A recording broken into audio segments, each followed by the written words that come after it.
Willow Creek was the kind of town where the hydrangeas were always a vibrant blue, the American flags never frayed, and the only thing sharper than the lawn edges were the smiles of the residents. It was a sanctuary of predictability, a place where "see you tomorrow" was a promise, not just a phrase. Until Tuesday, when Clara Croft didn't show up for the 9 a.m. power walking group.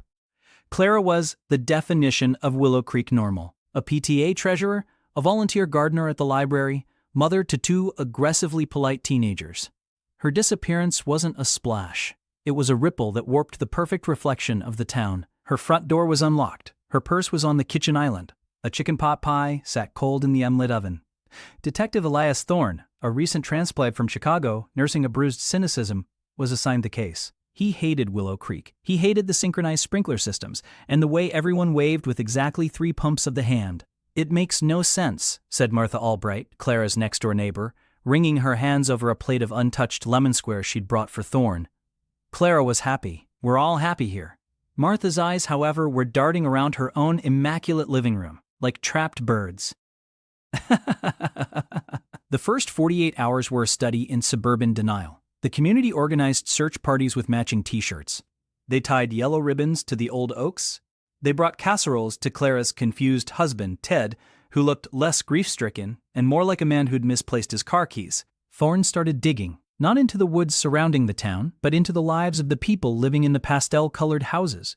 The facade began to crack on day 3. Thorne found Clara's second phone taped underneath the drawer of her vanity. It wasn't a burner for an affair, it was a ledger. Willow Creek wasn't powered by neighborly love.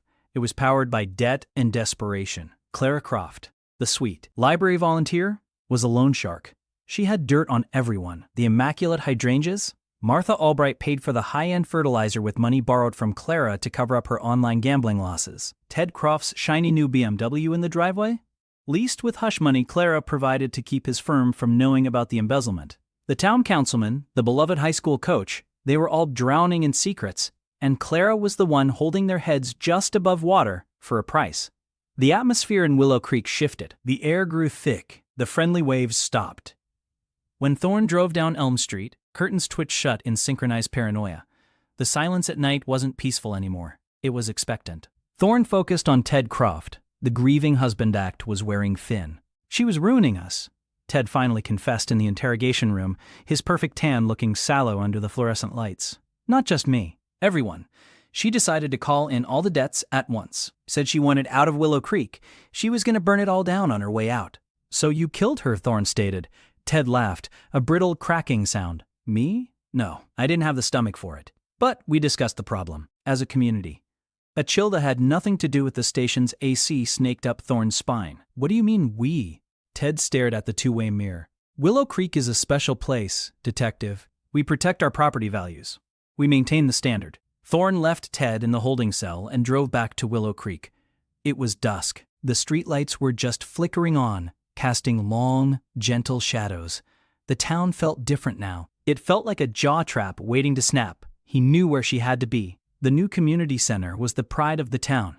It was scheduled to open next month, featuring a zero-entry pool and a communal gazebo. Construction had been fast-tracked over the weekend. Concrete trucks had been pouring, non-stop on Tuesday afternoon. Thorne pulled up to the construction site. The area was cordoned off with orange fencing, but the gate was unchained.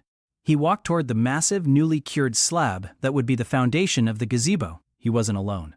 Standing around the perimeter of the concrete slab were the neighbors, Martha Albright, the councilman, the high school coach, at least 20 others. They weren't holding weapons, they were holding candles, like it was a vigil.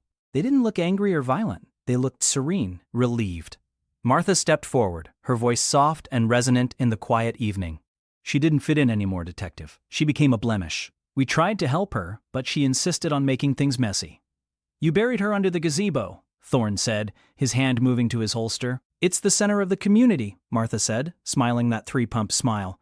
"Now she'll always be part of the foundation." The horror wasn't that they had secrets. The horror was the lengths they would go to keep everything looking absolutely perfectly fine.